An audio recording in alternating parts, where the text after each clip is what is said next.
कैसा ये इश्क है।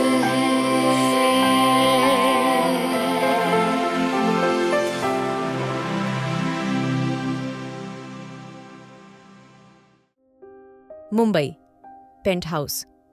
रूहानी थोड़ा गुस्से से बोली, अगर वो मुझे अब तक नहीं पूछते थे तो अब पूछ रहे हैं ना, इसमें क्या बुराई है? और तुम्हें इस बात से क्या मतलब है?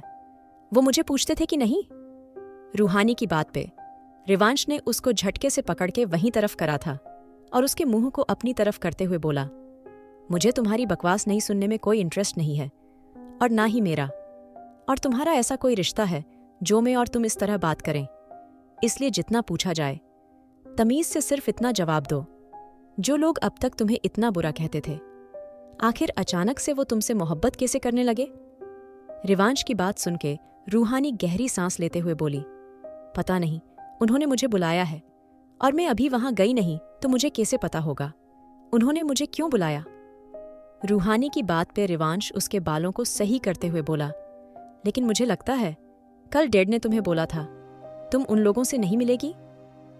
रिवांश की बात सुन के रूहानी धीरे से बोली, लेकिन वो मेरे पेरेंट्स हैं, अगर वो मुझे बुला रहे हैं तो इसमें क्या बुराई है? रूहानी की बात सुन के रिवांश ने उसको छोड़ दिया था।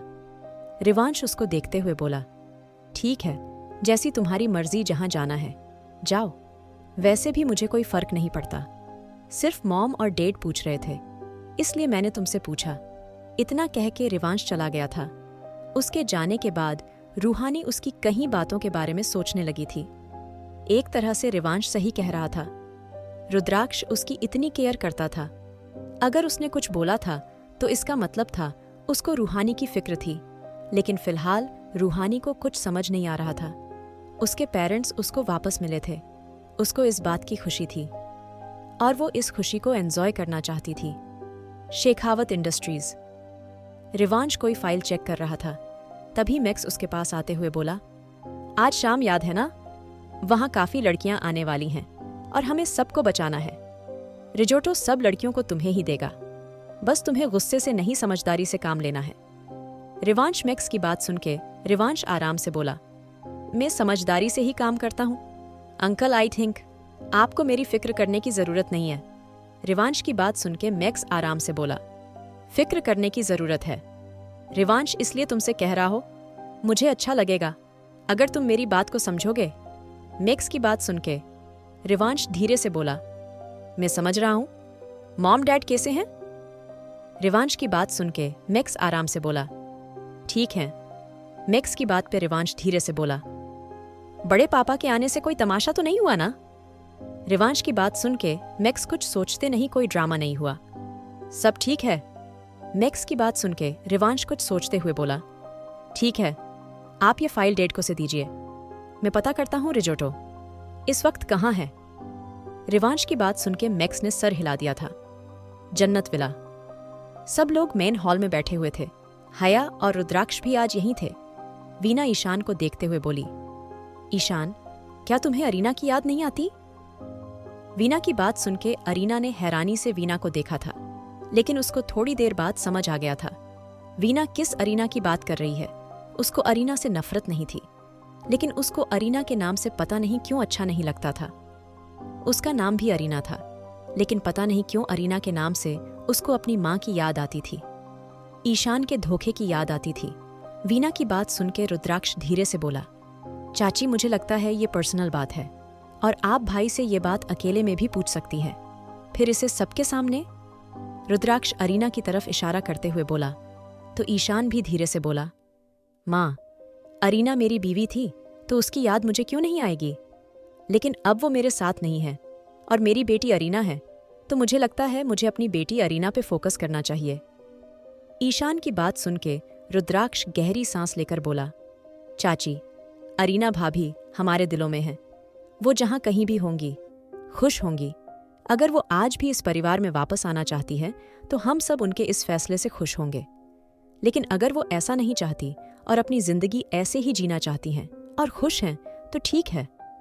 रुद्राक्ष की बात सुन के वीना अरीना को देखते हुए बोली, कुछ जख्म ऐसे होते हैं रुद्राक्ष, जब जब वो सामने दिखते हैं तो दिल और दुखता है, और अरीना कैसे वापस आ सकती है जब कोई और यहाँ उसकी जगह लिए हुए है?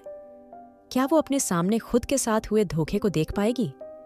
वीना की बात सुन के अरीना गुस्से से बोली, दादी, आप साफ साफ कहिए ना, क्या कहना चाहती हैं? आप हर बार को मेरे ऊपर क्यों के आती हैं? मैं सिर्फ बैठी हूं, मैंने आपसे कोई बात नहीं करी, लेकिन फिर भी आप जबरदस्ती मुझे टोंट कर रही हैं। क्या मैं जान सकती हूं ऐसा क्यों है? अरीना की बात सुन के वीना गुस्से से बोली, देख रहे हो ईशान, कैसे बदतमीजी करती है या? इसलिए मुझे ये लड़की पसंद नहीं, अपनी माँ की तरह है। ये इसको बड़ों से बात करने की तमीज नहीं है। वीना की बात सुन के हया धीरे से बोली, लेकिन बदतमीजी तो आपने करी है ना चाची, आप क्यों अरीना को परेशान करती हैं? अगर वो आपको कुछ नहीं कहती तो आप उसको लगातार हर्ट करेंगी क्यों? मुझे सच में समझ नहीं आता आप क्या सोचती हैं, लेकिन आप जो अरीना के साथ करती हैं वो सही नहीं करती। और मैंने आपसे कहा था, अरीना ईशान भाई की बेटी है, और आप ये बात माने या माने, लेकिन अरीना ईशान भाई की बेटी ही रहेगी। हया की बात सुन के ईशान गुस्से से बोला, और मैं ये बात कब से इनको बताने की कोशिश कर रहा हूं। हया, लेकिन लगता है मॉम कुछ सुनना नहीं चाहती, पता नहीं क्यों। ये मेरी बेटी के पीछे पड़ी है। अगर आप नहीं चाहती अरीना यहां रहे तो मैं इसको लेके यहां से चला जाऊंगा। ईशान की बात सुन के वीना हंसते हुए बोली, जिसके लिए अपनी मां से लड़ रहे हो उससे पूछो तो सही, ईशान क्या वो तुम्हारे साथ चलने को तैयार है? वीना की बात सुन के हया धीरे से बोली, लेकिन चाची, अरीना तैयार क्यों होगी? जब आपने कभी उसको दादी की तरह प्यार नहीं किया तो वो ईशान भाई को कैसे अपना बाप मान पाएगी? हया की बात सुन के अरीना धीरे से बोली, आप प्लीज मेरे लिए लड़ना बंद करिए। इतना कह के अरीना चली गई थी। उसके जाने के बाद वीना गुस्से से बोली, मुझे ये लड़की इसलिए नहीं पसंद नहीं है, ये सिर्फ आग लगाना जानती है, सिर्फ आग लगाना, और इसको कुछ नहीं आता, कुछ भी नहीं। इतना कह के वीना भी गुस्से से चली गई थी और हया और रुद्राक्ष एक दूसरे को देखने लगे थे। क्लब। शाम हो गई थी और रूहानी तैयार होकर क्लब में आ गई थी। उसने काफी खूबसूरत ड्रेस पहनी थी जो उसकी बॉडी को थोड़ा रिवील कर रही थी। रूहानी धीरे से बोली, माँ, मुझे इस ड्रेस में सही नहीं लग रहा। मतलब? ऐसा नहीं है, ये ड्रेस बुरी है, लेकिन मैंने कभी पहनी नहीं तो अजीब लग रहा है। रूहानी की बात सुन के अंजलि आराम से बोली, तुम कभी ऐसी पार्टी में आई नहीं हो ना, इसलिए तुम्हें अजीब लग रहा है। ऐसी जगह पे ऐसे ही कपड़े पहनने होते हैं, इसलिए तुम्हें भी मैंने ये ड्रेस दी है। रूहानी थोड़ा धीरे से बोली, और ये सब लोग ये सब कैसे एक दूसरे के साथ चिपक रहे हैं? ये कैसी जगह है माँ? मेरा मतलब है ऐसी जगह पे कोई फैमिली कैसे आ सकती है?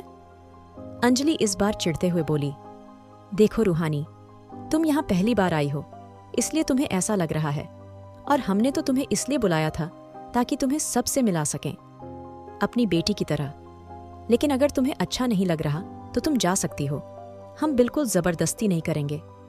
अंजलि की बात सुन के रूहानी जल्दी से बोली, नहीं, ऐसा तो कुछ नहीं है, मुझे क्यों बुरा लगेगा? मुझे तो बहुत अच्छा लग रहा है, मैं बहुत खुश हूं, आज पहली बार लग रहा है, मेरी फैमिली है, मैं बहुत खुश हूं।